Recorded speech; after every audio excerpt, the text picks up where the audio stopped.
Hello everyone, welcome to my channel.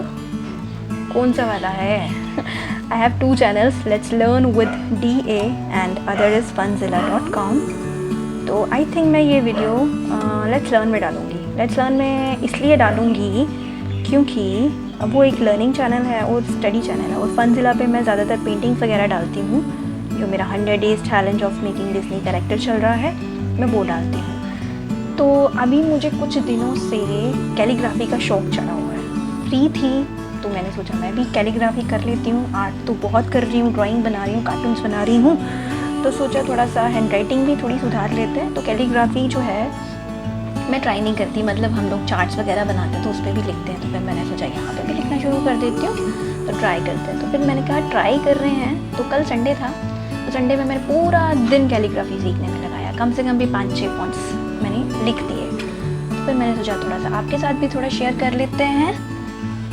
तो ये जो मैं कैलीग्राफी आर्ट यहाँ पे लिख रही हूँ, ये है मोनोटाइप स्क्रिप्ट। और ये मोनोटाइप स्क्रिप्ट पहले मैंने सिंगल स्ट्रोक्स से लिखा हमारी इंग्लिश के अल्फ़ाबेट्स, और अभी इसको डबल कर रही हूँ। फिर डबल करने के बाद मैं इसको फिल करूँगी धीरे धीरे नहीं, फास्ट ही है, ऐसा कुछ नहीं है। सो आप लोग भी ट्राई कर सकते हो। ट्राई करके ये मोनोटाइप स्क्रिप्ट बहुत इजी है, मतलब आपका अगर हैंड फ्री है और अगर आप जैसे पेंटिंग और ड्राइंग करने में, और अगर आप नहीं भी अच्छे हो तो लिखना ABCD तो सबको ही लिखना आती है ना। तो बस प्रैक्टिस, अगर आप कम से कम भी 10 टाइम 20 टाइम प्रैक्टिस करोगे ना, तो आपका हाथ बैठ जाएगा। और अगर आपको प्रो बनना है इस चीज़ में, तो आपको कम से कम भी 100 and 200 टाइम प्रैक्टिस करनी पड़ेगी। Calligraphy is like a math. देखो, आप ड्राइंग करते हो, कोई भी फिजिकल टास्क करते हो ना, जैसे कोई भी ऐसा काम जो कौन से बेस पे होता है, जो क्या बोलते हैं उसको, प्रैक्टिस बेस्ड। कोई भी जो प्रैक्टिस होती है, कोई भी काम जो प्रैक्टिस बेस होता है, उसके लिए आपको प्रैक्टिस करनी पड़ती है ज़्यादा से ज़्यादा, तब जाके उसमें आप क्या होते हैं, महारथी हो जाते हैं ना। Experience make your talent much better, this is my line. तो जितना आप एक्सपीरियंस करते हो किसी चीज़ को खुद से, उतने ही ज़्यादा आप बेटर होते जाते हो। तो आपको क्या करना है, ABCD आप नॉर्मल वे में लिखो। फिर उसको क्या करना है, जैसे मैं राइट, कौन सा वाला, मेरा लेफ़्ट है, मेरा लेफ़्ट साइड को मैं डबल स्ट्रोक्स कर रही हूँ, ठीक है। तो इजी वे, जस्ट सुनना, थियरी को सुनना।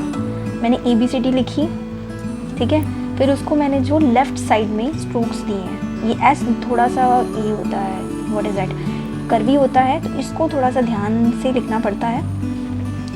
बाकी जो है हमेशा लेफ़्ट साइड की डबल स्ट्रोक्स कर दो, जिस तरह से मैंने की है, ठीक है। तो यहाँ पे आप देखो, और बहुत इजी है कैलीग्राफी लिखना। अगर आपको पसंद है कैलीग्राफी सीखना पसंद है, तो you can learn to write, how to write beautiful writing. तो आप ब्यूटिफुली इस तरह से लिख सकते हो। तो ये मैं डबलिंग कर रही हूँ, राइट। सो अभी मैं इनको फिल कर दूँगी। पहले मैंने सोचा ब्रश कलर से करती हूँ, मैंने कहा नहीं, हम सिंपल पेन का यूज़ करेंगे।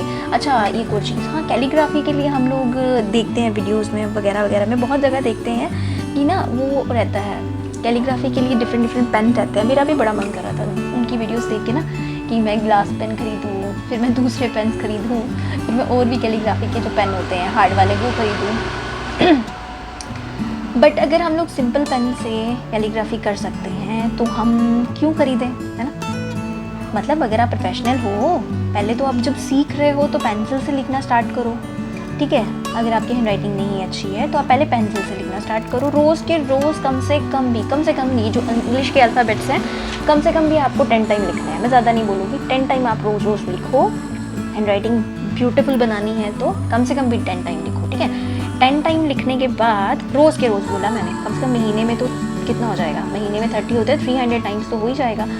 फिर उसके बाद पेंसिल के बाद फिर पेन पकड़ो। चलो, अगर आपने 15 डेज़ भी अगर आप पेंसिल से लिखते हो, 15 डेज़ भी अगर आप, अभी गर्मियों की छुट्टियाँ चल रही हैं, तो थोड़ा सा टाइम करो ना अपनी हैंड राइटिंग के ऊपर, यूज़ करो ना अपना, हैंड राइटिंग सुंदर बनाओ ना, है ना। मेरे बच्चे भी आते हैं, तो मैं छुट्टियों में भी उनको बोलती हूँ कि अपनी हैंड राइटिंग के ऊपर जोर दो, अपनी रीडिंग स्किल के ऊपर जोर दो, ठीक है। रीडिंग और राइटिंग आपके जो लर्निंग है ना, उसको और ज़्यादा इन्हांस कर देती है। तो एज अ टीचर मेरी सलाह है, आपकी हैंड राइटिंग के ऊपर अपना वर्क करो, राइट। अगर आप अपनी हैंड राइटिंग के ऊपर अपना वर्क करते हो, फोकस अपना हैंड राइटिंग के ऊपर रखते हो और स्पीकिंग लर्निंग, तो ठीक है, पेपर में पढ़ना है, नंबर लेने हैं तो लर्न तो करना पड़ेगा।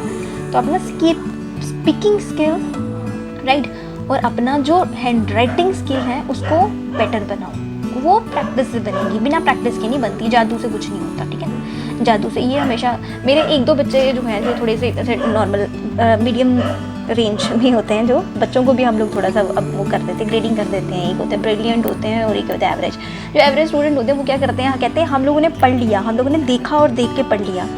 तो देखने से कोई नहीं पढ़ता भाई, देखने से याद नहीं होता। अब जो जिसकी IQ जो होती है 200-300 होती है ना, उसको मैं बोल सकती हूँ कि शायद वो देख के रीड करेंगे अच्छे से और उनकी मेमोरी तेज़ है, वो याद कर लेंगे ना, लर्न कर लेंगे।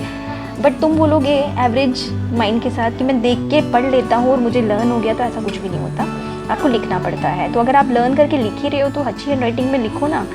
अच्छी हैंड राइटिंग जो है आपको लर्न करने में भी आसानी दे देगी, है ना। तो जैसे कि मैं 10th की और क्या what is that chemistry 11th और 12th की मैं क्लासेस दे रही हूँ, ठीक है, लेट्स लर्न विद DA में।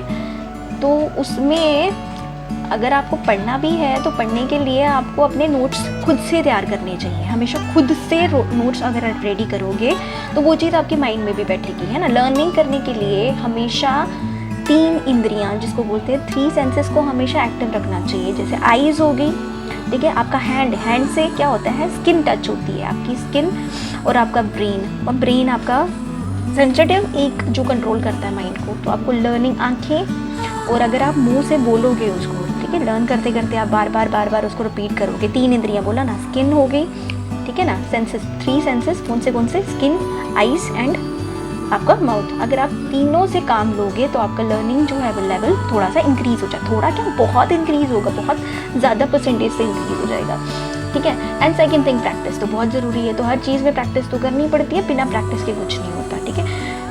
सो मैंने बहुत लेक्चर दे दिया ना, तो अब रीडिंग वाला, रिटन वाला पार्ट करी थी, तो लेक्चर तो देना बनता ही है ना, एज अ टीचर मेरा लेक्चर देना बनता है। तो वहाँ पे तो मैं क्लास दे रही हूँ, व्हाट इज़ दैट, जब मैं क्लास पढ़ा रही होती हूँ, जैसे केमिस्ट्री की क्लासेस दे रही हूँ, तो उसमें तो मैंने टॉपिक के अकॉर्डिंग ही पढ़ाऊँगी। तो ये लर्निंग के लिए ये लाइफ लेसन है। तो मुझे लगता है इसको बताने में मुझे नहीं लगता कोई प्रॉब्लम होती है। तो समझना चाहिए, आपको सीखना चाहिए कोई चीज़, और सीखने में कुछ गलत नहीं है, ठीक है ना। तो आप अपनी हैंड राइटिंग पर ध्यान दो, ठीक है। ऐसे ही मैं और वीडियोस लाऊंगी। मैंने बहुत सारी वो देखी है, फॉन्ट देखे हैं मैंने, और मेरे को बड़ा मज़ा आ रहा था लिखने में। मैं कल से ना मैं कैलीग्राफी करे जा रही हूँ। कल संडे था तो कल मैं कैलीग्राफी बार बार मैं अलग अलग फॉन्ट में करे जा रही थी। और मैं पेंटिंग तो करती हूँ, तो मैंने सोचा यार कैलीग्राफी की इतनी सारी वीडियोस देखती, तो मैंने कहा ये पीछे क्यों छोड़ूँ।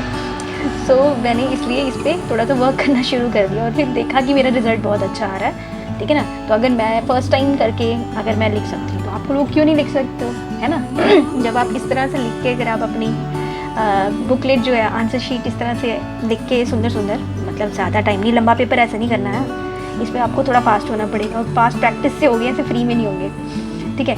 तो जब आप प्रैक्टिस करके इसमें थोड़े से प्रो हो जाओगे ना, ऐसे डिफरेंट फॉन्ट्स और हैंड राइटिंग और कैलीग्राफी में, तो आपके टीचर्स तो ऐसे ही देख के नंबर दे देंगे, या नहीं, उसके लिए आप गलत लिख कर आओगे उसके नंबर नहीं देंगे, बट ये है कि 1-2 नंबर एक्स्ट्रा दे देंगे, है ना।